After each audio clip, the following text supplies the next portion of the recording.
Happy Friday, everyone. We just got some highly anticipated inflation numbers for March that just came out, and it showed that inflation is still sticky and slightly higher than estimated, but not by too much. And this is enough to keep the stock market futures up today and bond yields falling.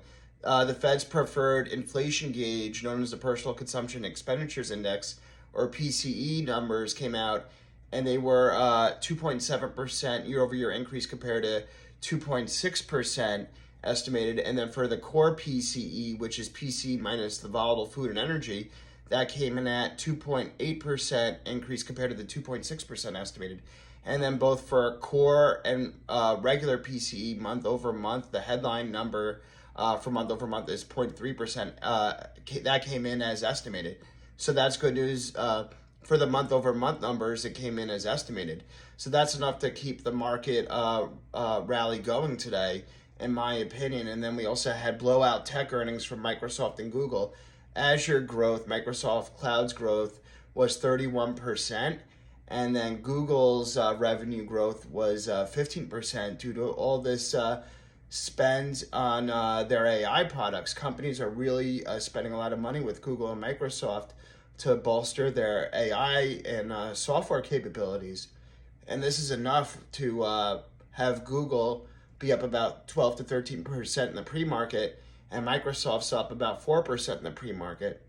Note that Alphabet also announced a dividend and a $70 billion stock buyback. And the reason why Google's reacting so much better to the AI spend than Meta did is that Google is not only spending more and investing more in AI, but they're also trying to do it while maintaining good margin expansion and keeping their profitability intact. So that's pretty important. But the blowout results from Microsoft and Alphabet, this is a 1995 or 1996 moment in AI. There's going to be a lot more spend in AI. It's going to help the chip makers like AMD, NVIDIA, SMCI, and other software plays like CrowdStrike and Datadog and so forth.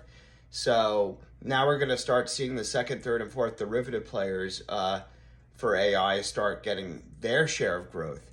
So right now, we might be out of the woods temporarily from the stock market sell-off we saw over the past week and a half due to the PCE numbers and the strong tech earnings. It might be enough to help us out, but then we have on May 1st, on Wednesday, Jerome Powell's Fed speech. So if he talks hawkish, then that could send the market down. So I don't think the market will have necessarily a clear direction in either way until that Fed meeting next Wednesday. And then we also have on Friday, we also have the April jobs and unemployment report numbers. So the market might still be trading with indecision until then. And then on May 15th, we have the April CPI inflation numbers, and that'll be very important to see the trajectory of inflation, if inflation's going down or not. So honestly, although the bottom may be in, I'm not sure. It depends how hawkish Powell is in his press conference next week. I don't think the market will necessarily have clear direction in its trading until around May 15th after we see the April CPI inflation numbers. But once that happens, we'll have clear direction either way of where the market's going to go. And if there's going to be a little bit more downward pressure in the market, hopefully by May 15th, that should end and the market should hopefully go up by then. Let's see what happens though.